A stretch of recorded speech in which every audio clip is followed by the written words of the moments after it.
It is terrible that the fascist state of Israel has continuously bombed and shelled Gaza, the West Bank and East Jerusalem for nearly 5 months. These territories are the land of the Palestine, which Israel has unlawfully occupied since 1967. And unless Israel withdraws, I call upon other nations to force back this fascist state. If the United States, the United Kingdom, can unlawfully invade states like Grenada, Iraq, or Libya, they shall be part and parcel of a force, together with all the Arab states, driving Israel physically back from the occupied territories of Israel.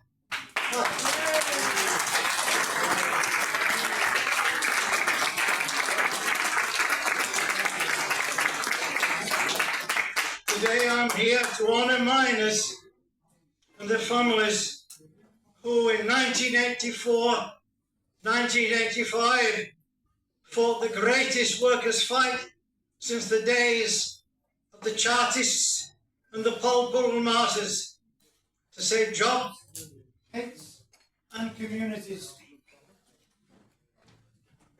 I especially want to pay tribute to the young miners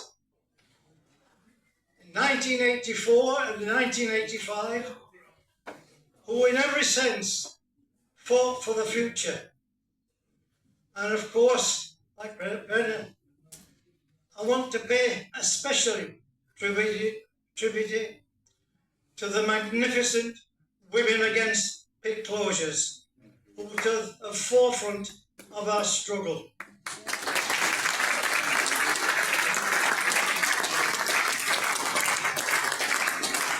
No one can forget, for those who were there, because it's never been fully shown on television or in film. But on the 12th of May 1984, I recall being part and parcel of the planning of trying to bring together these brave women who had established support groups in every coalfield, bringing them together in one national body. That was done on the 12th of May, when in Barnsley, South Yorkshire, we staged a march. More important, they staged a march. I confess that I anticipated, if we were lucky, 500 would appear. I arrived from a meeting with the government-appointed National Goal Board to greet them. I couldn't believe my eyes. 10,000 women were covering an area in Barnsley.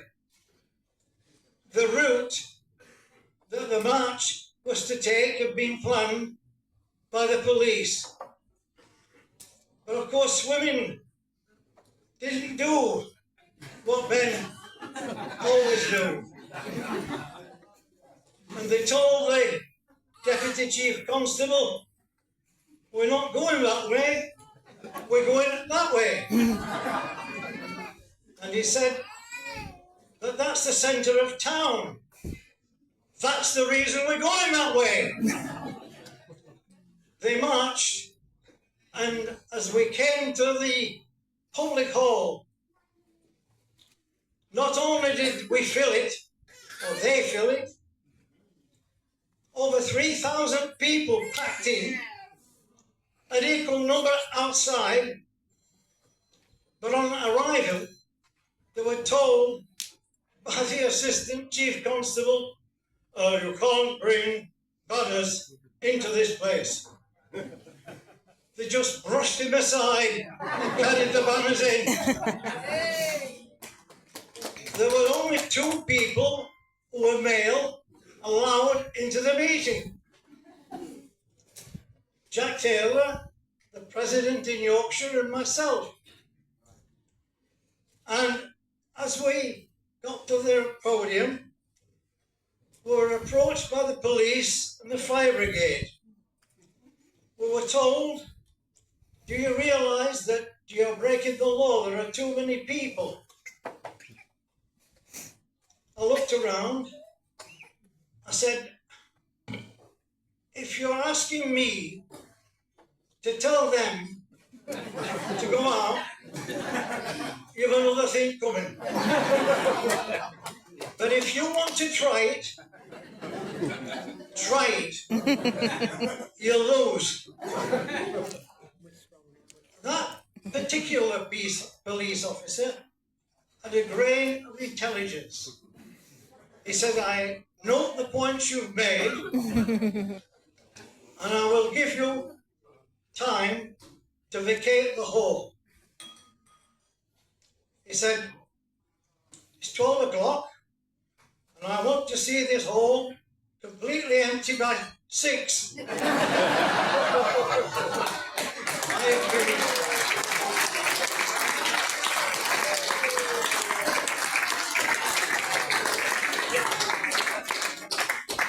As has been said by the representative of the Women Against Pig Closures, a lot of them unfortunately no longer with us. They were magnificent. For the first time, we had women in attendance who never left a little village. But here they were, exercising for the first time their right to be equal to men, and more important, to support men who were on strike. The miners' strike of 1984, 1985 brought our union unprecedented support from workers in countries all over the world. We reminded all of the people, including the Tory government, that we had a right to strike in accordance with the United Nations Labour Organization Conventions 87 and 98. We have support, irrespective of all their attempts to stop us, of receiving from people in France, Spain, Italy, Hungary, East Germany, Ireland, South Africa, yes, the Soviet Union, and all the Eastern Bloc countries. And on Christmas, when people in the media say it was the bleakest time in the world for families, I can recall it was one of the proudest moments and the happiest moments I've been in. Yes.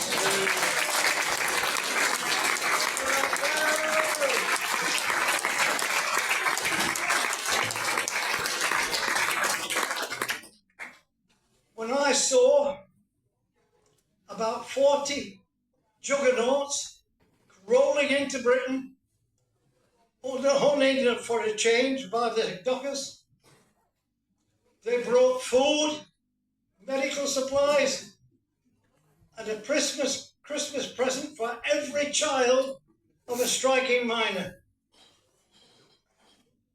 And the women were magnificent. One of the most interesting things, we had the leading bands in Britain, the leading soloists, being late for their concerts to come and perform before them. We had some of the best, and they didn't want to go. It was a great day, and I'll never forget it.